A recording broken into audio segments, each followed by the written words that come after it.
है आदरणीय हेमंत विश्व शर्मा जी, आपकी औकात उस कुत्ते के बराबर भी नहीं है।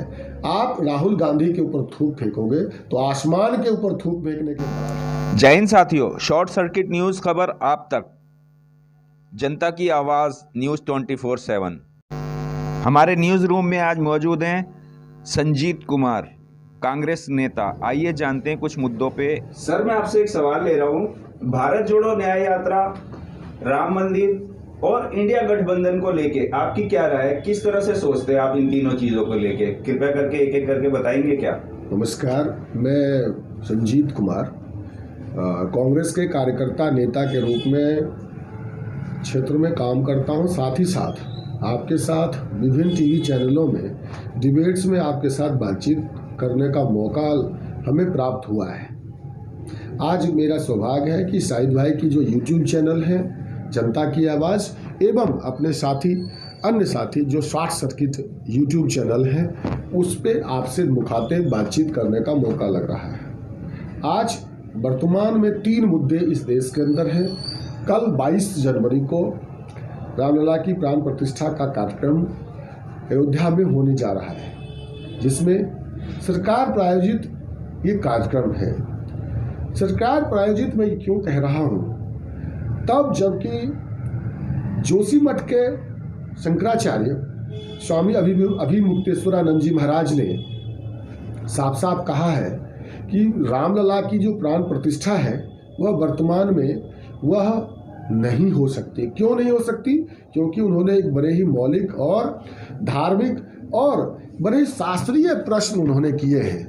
पहला प्रश्न उनका ये है कि क्या इन वर्तमान परिस्थितियों में, तब जबकि पूरा मंदिर निर्माण नहीं हो पाया है, 40% ही मंदिर निर्माण हो पाया है, तो उस वर्तमान परिस्थितियों में क्या प्राण प्रतिष्ठा की जा सकती है? अधूरे मंदिर का प्राण प्रतिष्ठा उसके अंदर मंदिर में किया जा सकता है। एक मौलिक प्रश्न अभिमुक्तेश्वरानंद जी महाराज जी ने किया। शंकराचार्य, आप जानते हैं कि 4 शंकराचार्य हिंदू धर्म गुरु हैं, और उनका हिंदू धर्म के प्रति जो एक लंबा इतिहास रहा है 1000 वर्षों का, उसमें उनका एक अलग स्थान है।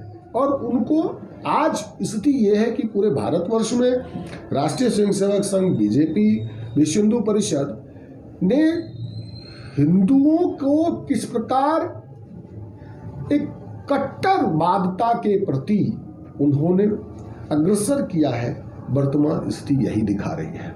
आज सोशल मीडिया पर शंकराचार्य जी तक को भी गाली दी जा रही है। क्यों? क्योंकि वह मोदी सरकार को शास्त्र विधि से आईना दिखा दिया है। उन्होंने कहा है कि शायद, जब पत्रकारों ने उनसे पूछा कि शायद आप राम मंदिर का विरोध कर रहे हैं, मैं कहता हूँ राम मंदिर का कौन विरोध कर रहा है? क्या हिंदू तो छोड़ दीजिए, वो तो हमारे हिंदू धर्मगुरु हैं। आज देश का मुस्लिम समाज भी राम मंदिर का कोई विरोध कर ही नहीं रहा है। राम मंदिर के नाम पर मुस्लिम समाज भी आज उतना ही खुश है जितना कि अन्य समाज के लोग, क्योंकि जब तक इस देश के अंदर आपसी सौहार्द नहीं बिगड़ेगा, तब तक भारतीय जनता पार्टी का काम नहीं होने जा रहा है। तो किस प्रकार समाज के अंदर माहौल कैसे खराब किया जाए, भारतीय जनता पार्टी के प्रवक्ताओं का टीवी पर देखेंगे तो बात बात में वो मुस्लिम और ऐसी बातें करते हैं जिससे कि समाज के अंदर आपसी बंटवारा हो, विभाजन हो। जब तक विभाजन नहीं होगा, और विभाजन भी क्यों, बार बार आप टीवी डिबेट्स में देखते हैं जिसकी एक संख्या वाली दल ओवैसी, 1 या 2 सांसद हैं, उनको बराबर की भागीदारी मिलती है टीवी डिबेट्स में। क्यों?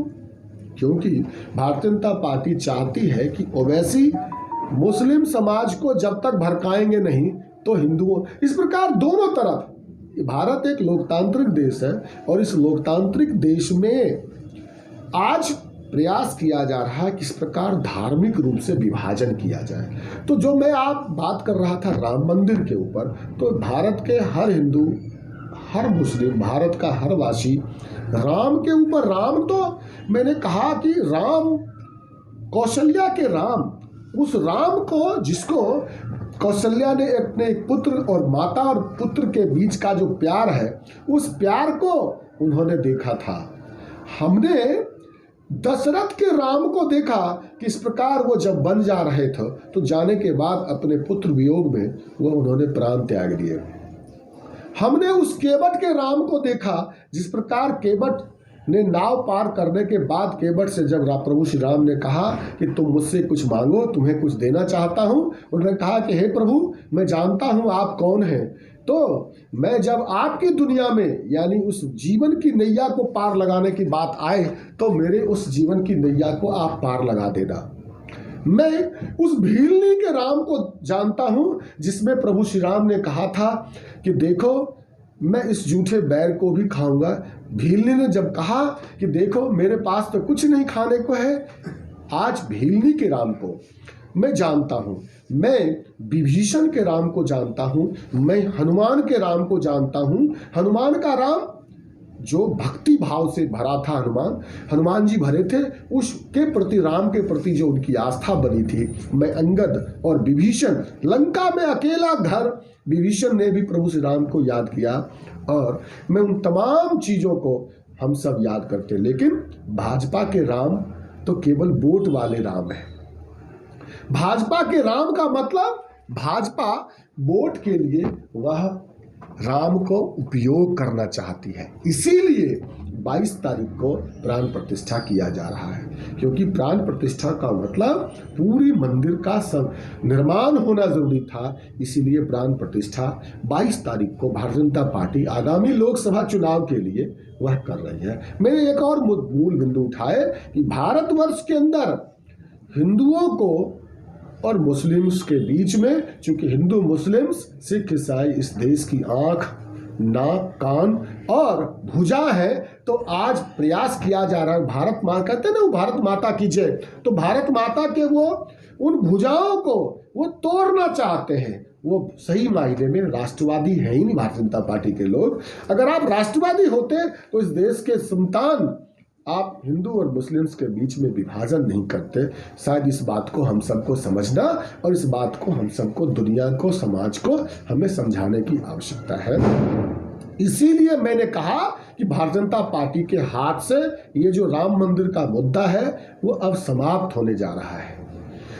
वो उस उबाल पैदा करने का प्रयास किया जा रहा है। मैं मानता हूँ 22 जनवरी के बाद चाहे जैसी भी स्थिति में भारतीय जनता पार्टी इस आयोजन को करना चाहती है वो कर ले, कोई दिक्कत नहीं है।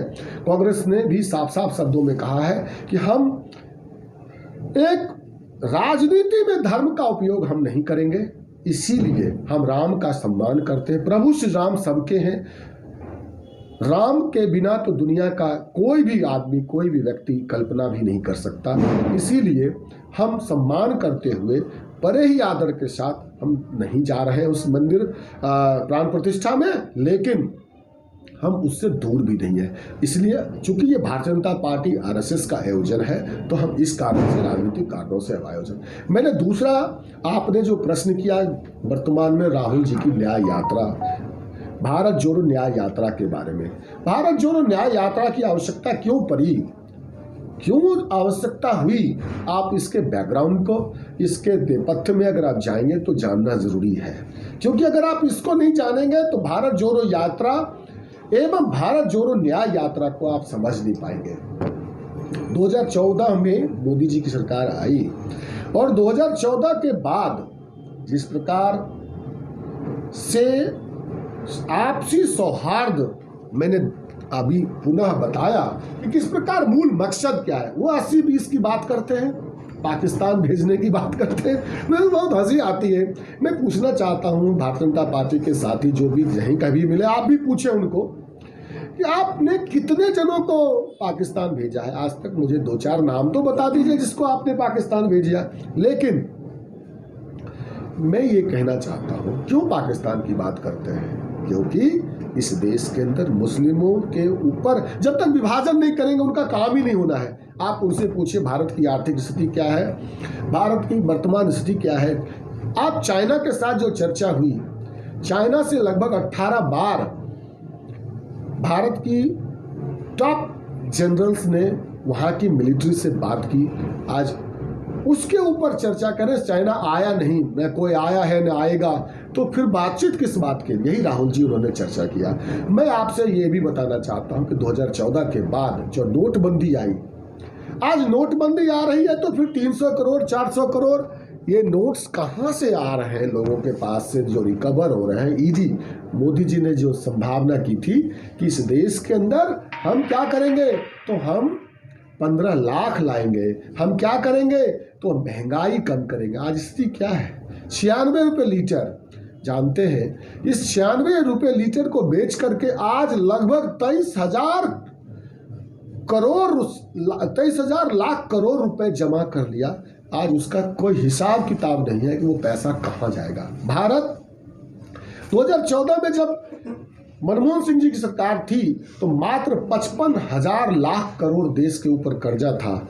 आज 2024 आने आ चुका है, जानते हैं कितना कर्जा है? लगभग 2,00,000 लाख करोड़ रुपए, लगभग 3 गुना देश के ऊपर कर्जा बढ़ गया है। तो आज देश का हर नागरिक 3 गुना कर्जदार हो चुका है। 96 रुपये लीटर तेल है पेट्रोल की, महंगाई से जूझ। मैं सवाल तेल को क्यों कह रहा हूं? क्योंकि अगर इंटरनेशनल मार्केट में तेल यदि महंगा होता तो शायद हम चर्चा ना करते, लेकिन सस्ते तेल खरीद करके आप देश को, तेल को आपने कमाई का धंधा बना दिया और वर्तमान सरकार ने।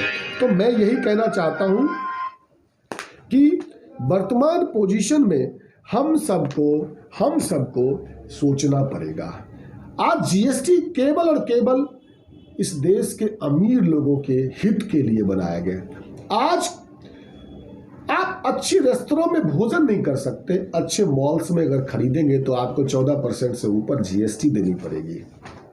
कपड़ा, इसीलिए इस देश के अंदर महंगाई बढ़ती जा रही है। अगर आप महंगाई बढ़ेगी तो आम जन, जो आज 7th पे कमीशन लोगों को देना पड़ा केंद्र सरकार को, तो आप जानते हैं कि जो केंद्र सरकार के कर्मचारी हैं उनके पास तो 1.25 लाख 1 लाख रुपए मिनिमम तनख्वाह होती है, लेकिन क्या उसी रेशियो में महंगाई उस गरीब को भी तो झेलना पड़ता है। आटा अगर 35 रुपये 30 रुपये किलो अगर केंद्र सरकार का कर्मचारी खाता है तो वह गरीब रिक्शा चलाने वाला भी तो खाता है, खोमचा लेकर के गरीब रेहड़ी पटरी चलाने वाला व्यक्ति भी कमा करके वही खर्च करता है। तो आपने महंगाई की जो डिस्पैरिटी, आपने उनको महंगाई भत्ता दे दिया, लेकिन एक आमजन गरीब लोगों को महंगाई भत्ता मिली नहीं। इसीलिए भारत जोड़ो न्याय यात्रा, आज आप मणिपुर में क्या हुआ, मणिपुर के अंदर क्या हुआ, देश के किसानों के साथ, देश की बॉर्डर्स के ऊपर आजाद भारत में पहली बार कील गाड़ दिए गए। क्या स्वतंत्र भारत में जहां लोकतंत्र हो, परिकल्पना कर सकते हैं कि किसानों के लिए जो देश की बॉर्डर पे आकर के अपने नेता से मिलना चाहते थे, देश के प्रधानमंत्री से मिलना चाहते थे, उनके लिए कील गाड़ दिए गए सड़कों पर। आप आज परिकल्पना कर सकते हैं कि देश की बेटी, जब पहलवान बेटी जब देश के लिए मेडल जीतने जाती है, तो मैं यही आपसे कह रहा था, जब देश की बेटी, पहलवान बेटी जब देश के लिए मेडल जीतती है तो हम सब कितने गौरवान्वित होते हैं। आज स्थिति क्या हुई उसके साथ? देश की संसद के सामने जब वो धरना देने आई कि, और वो मांग लेकर के आए कि ब्रिजभूषण शरण सिंह के खिलाफ आप कार्रवाई करिए, तो क्या हुआ यूं कि उस पहलवान बेटी की, जिस बेटी को आदरणीय मोदी जी ने कहा था कि विनेश तुम तो मेरी बेटी हो, बेटी जैसी हो, लेकिन क्या हुआ उस विनेश के साथ, क्या हुआ साक्षी मलिक के साथ, क्या हुआ बजरंग पुनिया के साथ? उसके साथ देश की संसद के सामने दिल्ली पुलिस, मोदी जी की पुलिस ने उसको लिटा करके मारा और बेइज्जत करके उसको देश की संसद के सामने उसको भेजा गया। हमें इस बात को भी सोचना पड़ेगा। 2024 बहुत कई मायनों में याद करने वाला समय है। क्या लखीमपुर खीरी में, तो लखीमपुर खीरी में किसानों के ऊपर जिस प्रकार देश के गृह राज्य मंत्री टेनी के बेटे ने किसानों के ऊपर गाड़ियां चढ़ाई, जिस प्रकार हाथरस की बेटी के, दलित बेटी के साथ गैंगरेप कर किया गया, आप इस चीज को भूल सकते क्या? तो मैं ये कहना चाहता हूं कि जो वर्तमान परिस्थिति है, तब जबकि देश आर्थिक रूप से करा रहा हो, देश सामाजिक रूप से करा रहा हो, इसीलिए सामाजिक, आर्थिक और राजनीतिक का मतलब, मेरा मकसद है कि जब देश के अंदर, मणिपुर के अंदर जब आप अभी जाएंगे या आप कभी जाने का प्रयास करो तो कुकी और मैतेई दो समाज जो मणिपुर में रहते हैं, उनका उसी मणिपुर छोटे से जगह में दो राज्य बना दिए गए। सैद्धांतिक रूप से नहीं बने हो, लेकिन दिलों पर दो राज्य बन चुके हैं। आप जाएंगे तो दोनों का टेरिटरी अलग हो चुका है, नो मैंस लैंड है उनके पास। आज प्रधानमंत्री लगभग 8 महीने बीत चुके मणिपुर की घटना को, इसलिए मणिपुर की घटना को देखते हुए आज प्रधानमंत्री नहीं जा पाए हैं। इसीलिए पूर्वोत्तर को वो कहते थे कि देखो पूर्वोत्तर में कांग्रेस ने कभी कम से कम देश के अंदर विभाजन तो नहीं किया, सामाजिक सौहार्द का विभाजन तो नहीं किया। सत्ता, वो कैसी सत्ता जब देश में लोगों के दिलों को तोड़ करके, लोगों के दिलों को चीर करके अगर आप सत्ता प्राप्त करना चाहते हैं तो सत्ता किस प्रकार की, सत्ता किसके लिए, किस व्यक्ति के लिए? तो मैं ये कहना चाहता हूं, आज विश्व में आप देखेंगे आज सभी तो वही कर रहे थे। क्या है आज विश्व में? रसिया यूक्रेन के ऊपर लड़ाई लड़ रहा है, अफगानिस्तान में गृह युद्ध छिड़ा है, ईरान और पाकिस्तान में लड़ाई चल रही है, सऊदी अरब, ईरान, तमाम बातें। मैं कह रहा हूं सीरिया का क्या पोजीशन किया, अमेरिका और रूस ने बर्बाद कर दिया सीरिया को। आज तुर्की पूरे विश्व के अंदर तमाम कंट्रीज को अपने साथ लेकर के काम करना चाहते हैं। आज विश्व में लोकतंत्र, भारत लोकतंत्र के रूप में रह करके, जीवित रह करके, चाइना हमारे साथ ही आज़ाद हुआ था लेकिन चाइना में लोकतंत्र नहीं हुआ। पाकिस्तान हमारे साथ ही आज़ाद हुआ लेकिन कई बार वहाँ सैनिक शासन हुए, लोकतंत्र आज भी उस स्तर का नहीं बन पाया पाकिस्तान के अंदर। क्या स्थिति हुई श्रीलंका की? तो कांग्रेस पार्टी ने इस पिछले 74 वर्षों में लोकतंत्र की संपुष्टि के लिए, लोकतंत्र की मजबूती के लिए काम किया। आज कभी भी कोई भी शिकायत लोकतंत्र के प्रति, कांग्रेस के प्रति नहीं रही, एक्सेप्ट इमरजेंसी एक हादसा था, उसके ऊपर हम सभी लोग जानते हैं किस प्रकार की परिस्थितियों में हुआ। मैं समझता हूँ इतिहास है, लेकिन जो आज वर्तमान परिस्थिति में है, आज इमरजेंसी, अघोषित इमरजेंसी है, मीडिया आज काम नहीं कर सकता। आज लोग चरण वंदना कर रहे हैं भारतीय जनता पार्टी और मोदी जी की, उनके खिलाफ कोई बात नहीं कर सकते। इसीलिए आज हम YouTube चैनल के ऊपर, आज जो साहिब भाई ने एवं शॉर्ट सर्किट न्यूज के साथी ने जो हमें आमंत्रित किया है, इसलिए खुले तौर पर मैं अपनी बात रखने आया हूँ आपको। मैं इसीलिए कहना चाहता हूँ भारत जोड़ो न्याय यात्रा इसीलिए है, जब देश में आर्थिक रूप से देश का हर नागरिक तराई कर रहा हो तो भारत जोड़ो न्याय यात्रा उसके लिए होना जरूरी था। इसीलिए आदरणीय राहुल गांधी जी ने अपने 4,500 किलोमीटर की प्रथम भारत न्याय यात्रा और अब भारत जोड़ो न्याय यात्रा को उन्होंने जो प्रस्तावित किया है, हम सब उनको शुभकामना देते हैं। और निश्चित रूप से अभी जो शुरुआत हुई है मणिपुर से, नागालैंड गए, नागालैंड के बाद अरुणाचल गए, फिर वापस असम गए, असम से अरुणाचल गए, अरुणाचल से फिर वापस असम की ओर आ रहे हैं। और वहाँ के मुख्यमंत्री ने कहा कि ये मियाँ यात्रा भैया बहुत दुखी आत्मा है, बहुत दुखी आत्मा है, क्योंकि जो लोग कांग्रेस से, उन्होंने कहा मेरे सामने राहुल गांधी ने कुत्ता, तब कुत्तों की हालत, जब कुत्तों को बिस्किट ही खिलाया जाता है, आदरणीय हेमंत विश्व शर्मा जी, आपकी औकात उस कुत्तों के बराबर भी नहीं है। आप राहुल गांधी के ऊपर थूक फेंकोगे तो आसमान के ऊपर थूक फेंकने के बराबर होगा। मैं आपसे स्पष्ट रूप से कहना चाहता हूं, उस आसमान के ऊपर थूक मत फेंको, चेहरा के ऊपर आके तुम्हारे ऊपर गिरेगा। और राहुल गांधी के है हिम्मत तो राहुल गांधी को गिरफ्तार करके देखो। तुम कह रहे हो ना कि मैं चुनाव के बाद गिरफ्तार कर, अगर हिम्मत है तो राहुल गांधी तो फिर असम वापस आ रहे हैं, क्योंकि असम की जनता के दिलों में वो राज करते हैं। आपको अगर हिम्मत है तो राहुल गांधी को रोक के दिखाओ, उसको गिरफ्तार करके दिखाओ। क्योंकि नए नए लोग जब भारतीय जनता पार्टी के अंदर गए तो कांग्रेस को किस प्रकार गाली दी जाती है, किस प्रकार गाली देने की उनकी चाहत और मनसा भी पूरी हो जाए। है हिम्मत तो राहुल गांधी को गिरफ्तार करके देखो। मैं स्पष्ट रूप से कहना चाहता हूं कि जो वर्तमान परिस्थिति है, उस परिस्थिति में भारत जोड़ो न्याय यात्रा करना बहुत ही जरूरी था।